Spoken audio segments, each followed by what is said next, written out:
tulisan. Tapi Bang, apa sih kenapa Bang bisa disematkan sebagai Khalil Gibran Timur, Bang? Ya. Tapi tetap tidak mempengaruhi ininya ya, ianya gitu. Bahkan dengan cara yang seperti itu pun belakangan banyak aku dengar komentar kayak tulisanku tuh masih tetap aja sulit dipahami gitu. Padahal aku bingung apa yang sulit dipahami gitu dari tulisan. Tapi Bang, apa sih kenapa Bang bisa disematkan sebagai Khalil Gibran Timur, Bang? Ah, karena idealisme. Itu jawabannya. Karena idealisme. Jadi ini aku pernah dengar ya dari perbincangannya. Selain karena dia sangat nggak sangat sih, dia orang yang percaya dengan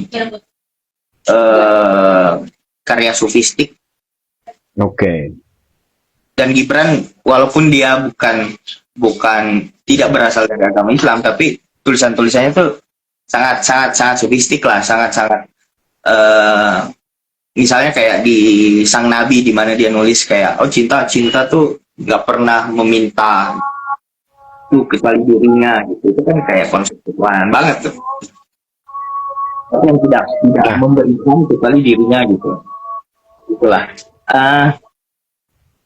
itu hal yang pertama gitu. Dan yang kedua itu karena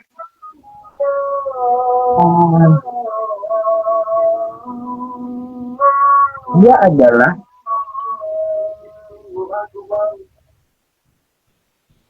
sastrawan yang aneh. Kenapa Bang?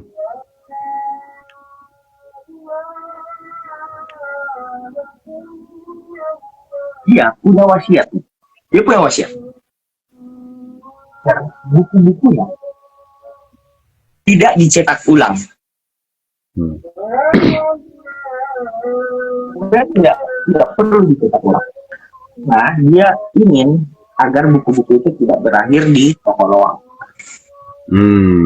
Waktu buku itu tetap valuable gitu. Jadi kayak kalau orang mau baca, dia harus minjem dari orang yang sudah beli sebelumnya.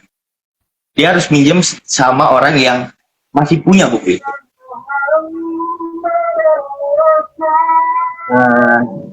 Dan dia kenapa kemudian ke Gibran ya, gimana satu potnya gitu.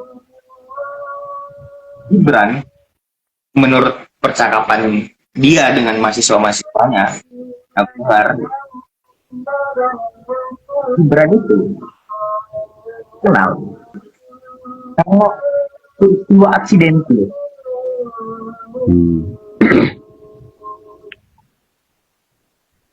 Jadi Gibran tuh nggak terkenal itu gitu semasa dia hidup.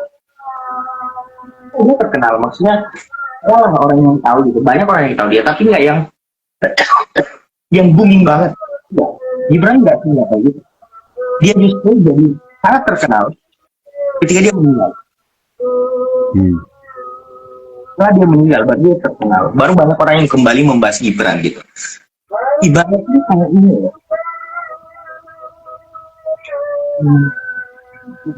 Beberapa tahun lalu di filsafat banyak banget orang yang bahas Latour pasca kematian Latour. Dia terkenal makin terkenal ketika dia sudah meninggal gitu. Kayak banyak contoh-contoh kayak gitu. Dan itulah yang membuat dia kemudian menyaksikan dirinya gitu sebagai baik gitu. Karena dia menganggap bahwa dia akan lebih terkenal lagi ketika dia sudah meninggal gitu. Tapi apa yang dimaksud dengan menidurkan cinta, Bang? Apakah itu mengadopsi sedikit dari Gibran juga kah? Nah, itu adalah karya yang saya sama sekali tidak pahami kenapa namanya seperti itu. Karena waktu buku itu diterbitkan, saya masih sangat kecil. Saya tidak terlalu mengingat apa yang terjadi gitu, percakapan apa yang terjadi gitu, sampai nama itu muncul. Yang saya ingat adalah bahwa harusnya itu menjadi satu buku. Satu buku dengan kisah tak berwajah. Jadi harusnya nggak terpisah. Dua buku itu harusnya nggak terpisah. Tapi pada akhirnya setelah dikirim ke penerbit, penerbit bilang bahwa sebaiknya ini dipisah aja jadi dua. Karena itu dipisah karena kalaupun dia mau disatukan itu bakal tebel banget. Tapi Bang, yang menarik nih Bang, izin Bang. Mungkin ini pertanyaan personal Bang. Itu ide siapa Bang? Ide ibu kah atau siapa Bang anak-anaknya?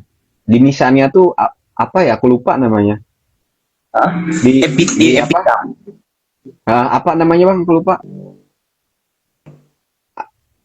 Apa ya namanya? Kata-katanya apa Bang? Aku lupa deh. Di sini terbaring seorang laki-laki yang hanya punya cinta. Itu kan jarang banget Bang. Hmm? Itu atas diskusi keluarga kah atau emang keinginan beliau gitu?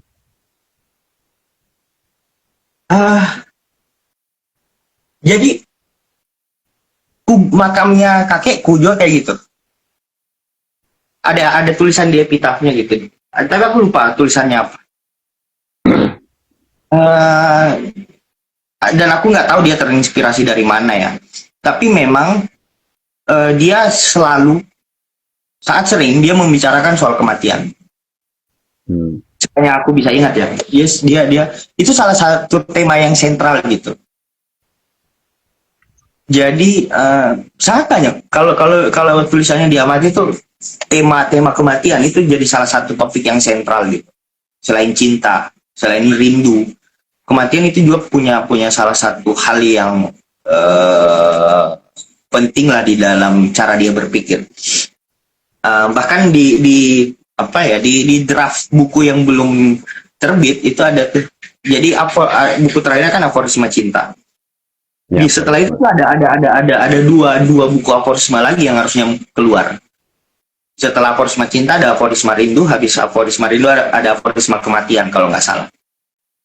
Nah, dia memang sering banget ngobrolin kematian gitu.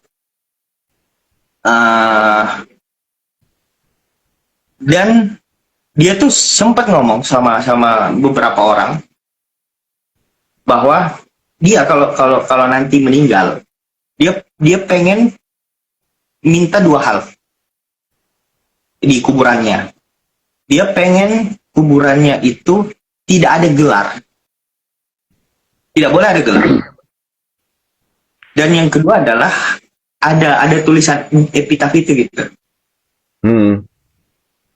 Nah itu emang kemauan dia sendiri gitu. Itu pesan yang dia tinggalkan gitu sebelum meninggal. Keren sih gitu kan. Nah, Bang, apakah kesenian kebudayaan pada saat itu Bang sama gak di eranya sekarang? Di era ayahanda gitu. Yang Beda. Abang lihat, yang Abang potret gitu. Bedanya kenapa Bang? Apakah ada pergeseran paradigma? Bedanya gini.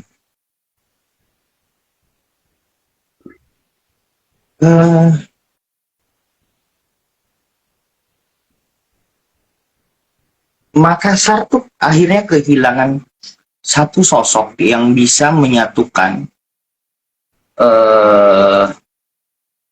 berbagai kelompok yang sebenarnya bersiteru. Dia bisa mendamaikan itu. Karena dia dia masuk hampir ke semua Ini. kelompok, ke semua circle gitu. Dan selepas dia ya, lingkaran di sekitar UNM itu nggak ada lagi yang bisa, nggak ada yang bisa mendobrak dominasinya Unhas gitu. Iya. Karena Unhas masuk. Oh ya deh. Jadi sebelum dia pulang dari Jogja ke Makassar,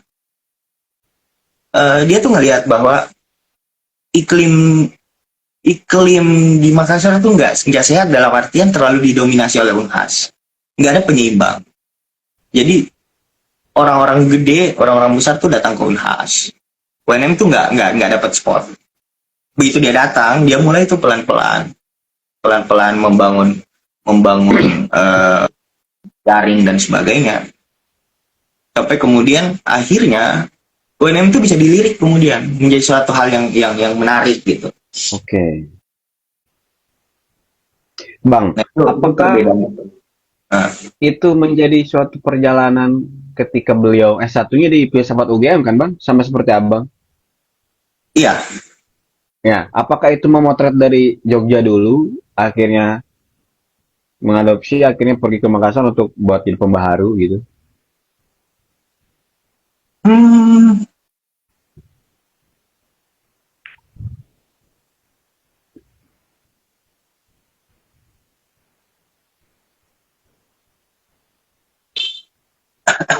bentar, sorry ada notif. Eh, tapi dia ngelakuin itu justru pasca ngambil studi S3. Hmm.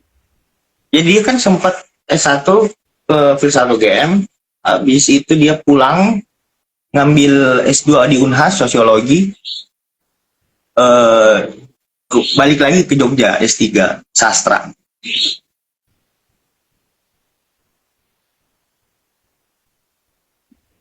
Nah, itu pun apakah menjadi landasan proses Abang untuk pengen masuk udahlah UGM filsafat aja gitu? Atau memang dibebaskan ada alternatif lain gitu? eh nah itu tuh orang-orang yang banyak yang bilang saya masuk filsafat karena ayah saya masuk masuk filsafat. Enggak, jawabannya enggak. Hmm. Saya masuk filsafat justru karena eh eksperimen. Eksperimen. Jadi hidupku tuh penuh dengan eksperimen. Waktu kecil aku suka banget main bola. Suka banget main bola. Dan aku pengen jadi pemain bola. Padahal aku masuk SMP. Tapi karena apa ya?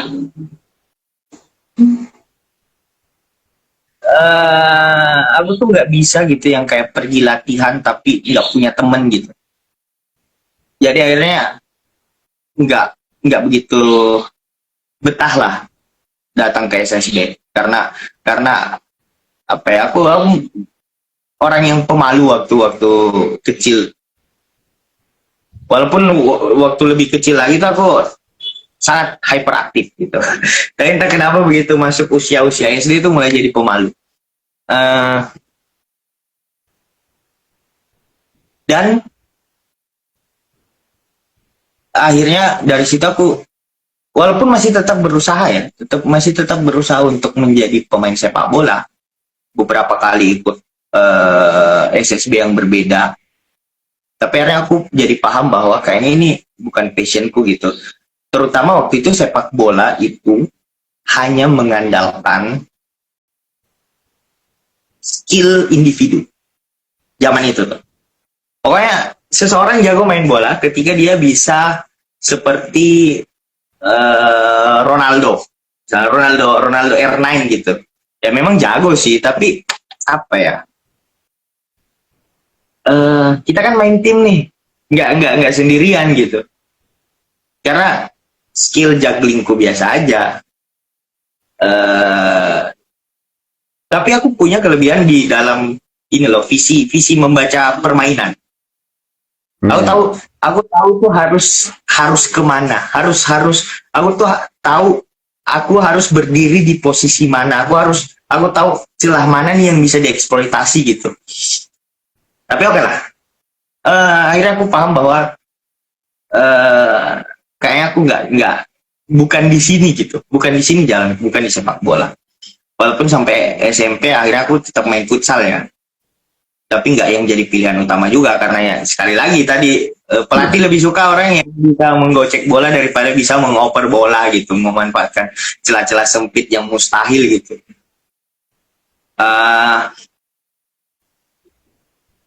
Waktu itu aku suka banget kimia waktu SMP, walaupun sebenarnya kejadiannya tuh aksidental juga, karena aku tuh tiba-tiba jadi paham banget kimia karena dapat guru pengganti. Jadi guru-guru kimia yang asli tuh lagi cuti hamil, cuti melahirkan. Digantilah dia dengan guru-guru baru. Wah, guru baru ini cara menerangkan kimianya itu gitu, masuk di kepalaku. Akhirnya sampailah aku ikut lomba kimia mewakili sekolahku gitu.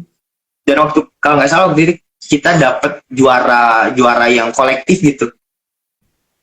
Ini salah satu pencapaian yang gede banget waktu aku sekolah SMP, dan akhirnya aku sangat tertarik sama kimia waktu itu. Makanya waktu SMA aku tuh pengen banget masuk IPA. Aku pengen masuk IPA. Nah, tapi sebelum ke situ, waktu SMA itu aku sempet daftar ke Telkom dulu. Telkom SMK Bandung. Telkom Oh, SMK Telkom. di Makassar. Ya kan, di seluruh Indonesia waktu itu Telkom tuh cuma ada 2 SMK-nya, di Bandung dan di Makassar. Nah, aku daftarlah di Telkom dan keterima gitu. Memang aku suka ngutak-ngatik komputer, aku suka komputer sebenarnya. Cuman pada akhirnya aku sadar bahwa aku tuh lebih suka ngutak-ngatik gitu, bukan untuk diseriusin. Seriusin bisa aja, cuman waktu itu aku tuh kayak terlambat gitu. Terlambat. Kan kalau kita kuliah teknik nih, belajar teknik, itu tuh kita nggak bisa bolos kelas. Kalau kita bolos satu kelas aja, itu kita ketinggalan beberapa materi gitu. Yang kalau kita datang minggu depannya, kita tuh udah nggak paham. Nah, itu yang terjadi tuh. Aku nggak paham lagi apa yang mereka bahas gitu. Karena kebanyakan bolos. Udah akhirnya pindah gitu. Karena satu dan lain hal. Aku pindah ke SMA biasa. Tadi gitu mau masuk kimia, mau masuk IPA gitu. Sampai aku udah deal-dealan sama guru kimia. Waktu itu guru kimia aku adalah salah satu guru kimia paling top yang ada di Sulawesi Selatan gitu. Kenapa dia guru SMA, guru kimia yang paling top? Karena dia tuh jadi salah satu guru yang mendampingi anak-anak untuk OSN. Jadi dia ngasih bimbel intensif untuk OSN. Dia sampai nawarin, oke, kalau nilai IPA-mu nih kelas 1 bagus, kamu nanti kelas 2 ambil jurusan IPA, terus nanti aku kasih bimbingan intensif gratis. Yang harusnya bayar tuh 2 juta, kalau nggak salah satu bulan gitu. Untuk beberapa kali pertemuan ini gratis tuh, digratisin. Pokoknya yang penting aku bisa masuk jurusan IPA dulu.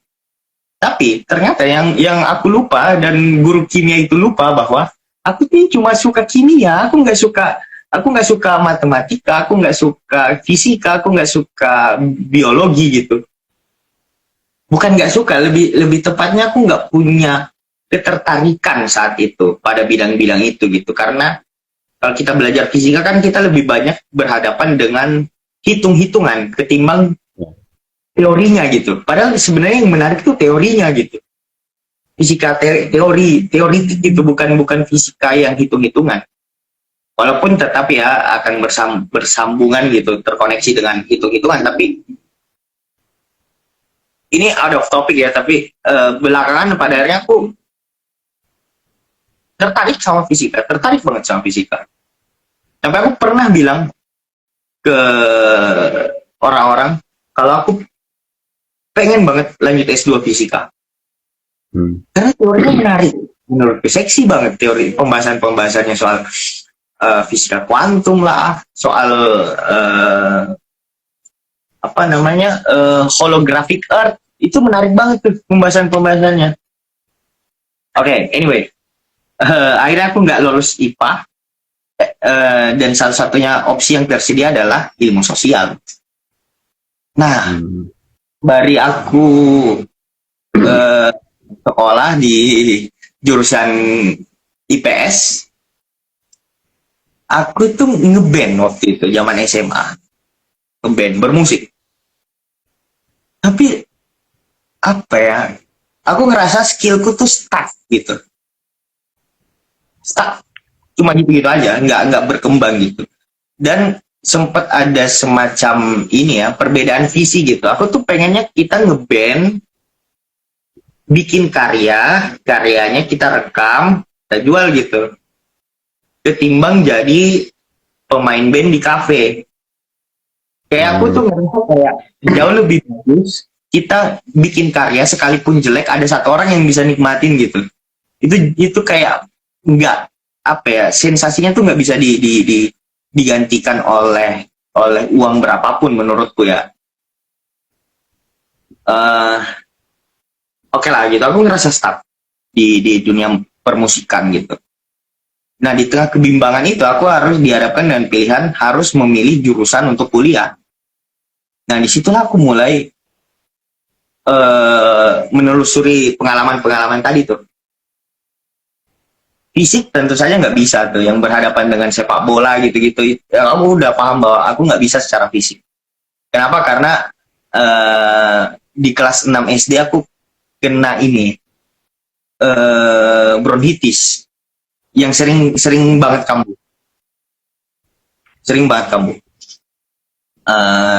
Jadi secara nafas tuh aku kalah gitu, secara fisik kalah.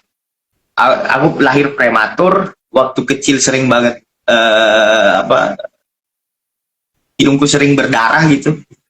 Tiba-tiba aja nggak ada angin, nggak ada hujan, hidung berdarah gitu gitulah. Baru berapa bulan hidup di dunia tiba-tiba sudah harus operasi hernia. nggak bisa niup balon, banyak loncat-loncat. Jadi udahlah, kalah secara fisik nggak bisa. Aku nggak bisa hal-hal yang berbau fisik gitu. Makanya waktu itu ketika ditawarkan gitu, mau masuk Akmil nggak, mau masuk Akpol nggak, mau masuk IPDN nggak. Karena dua alasan. Selain gara-gara fisik, aku nggak mau dipukul. Aku nggak mau dipukul. Karena kalau aku dipukul, aku pasti ngelawan. Jiwa berkelahi itu bang, yang kata abang itu. Nah, jadi makanya ketimbang aku mati di dalam, mending nggak usah, sama sekali nggak usah.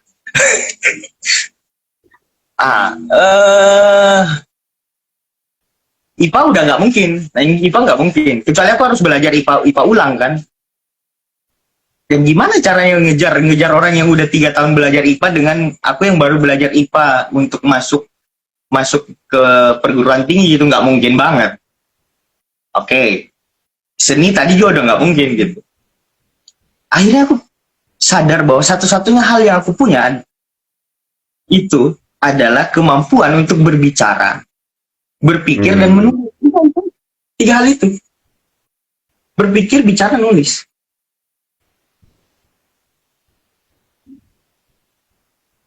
Dari situ aku nentuin 3 bidang, 3 jurusan yang sekiranya tuh berkaitan dengan kemampuan itu gitu.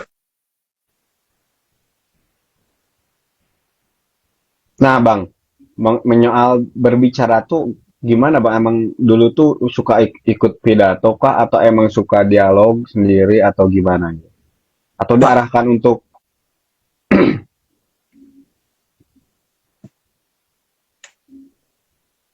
Enggak, sama sekali. Aku nggak pernah ikut lomba pidato. Aku nggak pernah diarahkan, nggak pernah.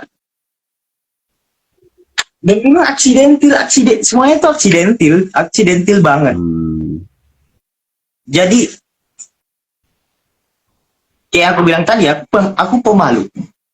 Untuk tampil di depan bertanya itu aku pemalu. Dari SD sampai SMA itu aku pemalu banget.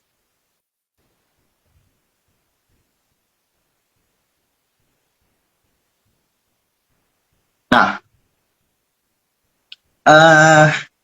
sampai akhirnya aku pindahkan dari Telkom ke SMA Muhammadiyah.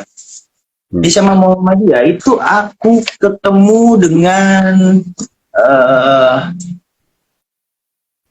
organisasi Ikatan Pemuda Muhammadiyah, IPM. Aku ketemu sama IPM, aku gabung ke IPM karena waktu itu peraturan sekolah harus wajib ikut IPM pengkaderannya gitu. Jadi aku ikut ketagihan. Disitulah aku belajar cara berpikir. Aku belajar cara berkomunikasi, cara ngomong di depan audiens, cara nulis dan sebagainya. Karena lingkungan di sekolah Muhammadiyah di sekolahku ya, itu kita tuh berbaur sama mahasiswa. Oke. Nah itu yang menolong sih sebenarnya. Itu berarti Bang yang membentuk ya tradisi Muhammadiyah ini ya, culture Iya. Muhammadiyah ini. Oke. Nah Bang, menyoal ke perjalanan Abang Tai dari SD hingga ke kuliah gitu, dari kegagalan-kegagalan gitu. Nah, waktu itu Abang sempat membuat eh, tulisan atau quote lah di Instagram gitu mengenai saya gagal di administrasi publik gitu, saya ingin beralih seperti Nietzsche ke filolog. Itu maksudnya apa tuh Bang? Apakah dari uraian dari awal tadi atau gimana? Ada korelasinya juga? Gimana gimana?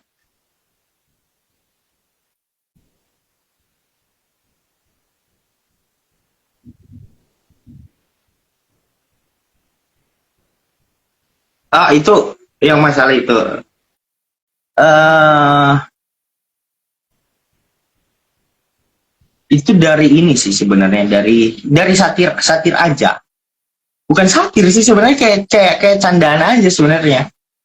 Celetukan aja itu.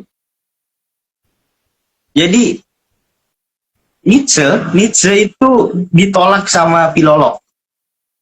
Nietzsche ditolak sama filolog karena dia dianggap terlalu filsafat. Dia bukan orang filolog. Makanya kan dia pada akhirnya berhenti jadi dosen filolog tuh. Di awal-awal karirnya dia berhenti. Terlalu kaku kan kata dia. Bukan karena terlalu kaku juga. Memang secara style dia bukan orang filolog. Bagi orang filolog ya, dia lebih ke orang filsafat. Cara berpikirnya filsafat banget. Nah, aku tuh nggak pengen dikenal sebagai orang administrasi publik sebenarnya. Aku pengen dikenal sebagai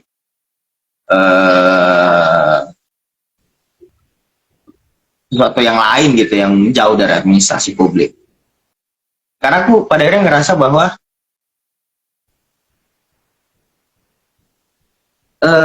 administrasi publik tuh seperti keilmuan yang membunuh potensinya sendiri. Kenapa tuh Bang tesisnya? Banyak banget hal yang bisa dibahas sebenarnya dalam administrasi publik, cuman nggak dibahas. Orang-orang entah kenapa ya nggak mau bahas itu. Atau terlalu You know, sekalipun bukan terlalu kaku sih. Ini kayak di dalam pakem. di dalam semua ilmu kan mereka tuh punya pakem status quo gitu. Jadi ketika misalnya di administrasi publik semua orang membahas good governance, ya semua orang bahas good governance. Semua orang bahas e-government, semua orang bahas e-government. Semua orang bahas soal apa ya itu semua yang dibahas tuh. Karena sebenarnya ada banyak hal gitu yang bisa dibahas. Misalnya gini, contoh paling mudah ya. Ini berangkat dari skripsi, tesis dan disertasi yang aku baca gitu di UNM ya. Nggak tahu kalau di tempat lain kayak gimana. Dan aku tuh ngerasa bahwa misalnya kayak teman-teman tuh sorry itu saya tesisnya nggak menarik. Skripsi yang ada nggak menarik sama sekali. Entah karena aku yang lonjakan pikirannya itu dari filsafat ya, yang terbiasa kayak memikirkan hal-hal yang konseptual yang berbeda sekali gitu dengan cara berpikir orang-orang yang bukan administrasi publik. Jadi tuh kayak aku tuh ngerasa kayak Nietzsche gitu yang terasingkan. Jadi ya sekalian aja nggak usah anggap aku jadi bagian administrasi publik. Gitu. Jadi daripada orang-orang yang menasbihkan itu, mending aku sendiri yang ngomong bahwa orang administrasi publik, aku biarkan aja jadi orang filsafat gitu.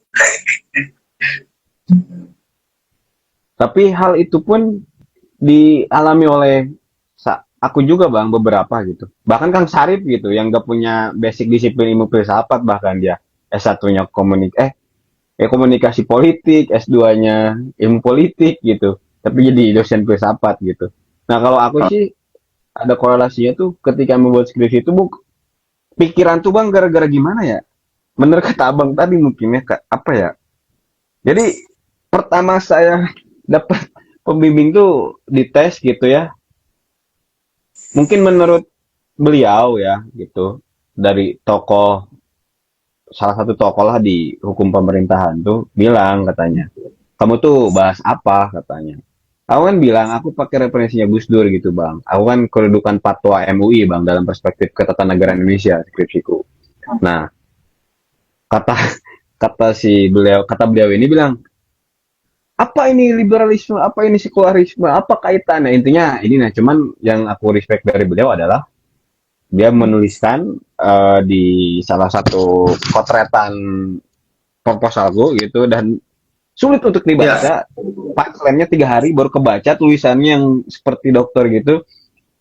Saya Hah? tidak kompeten dalam bidang ini. Kan jarang bang orang mengakui seperti itu. Tapi saya respect gitu. Akhirnya kan dicari lagi. Akhirnya ada yang nerima Hah? nih. Tapi oke lah. Artinya kan benar kata abang tadi. Apa karena pengaruh filsafat itu sendiri bang atau gimana gitu. Aku gak mau bahas tentang benar salah gitu. Gak mau ngebahas kenapa sih pasal ini gitu. Nah, iya itu memang memang dari ini ya dari tempat pergumulan kita dari cara kita berpikir itu menentukan kemudian gitu hal-hal yang seperti itu. Contoh gini,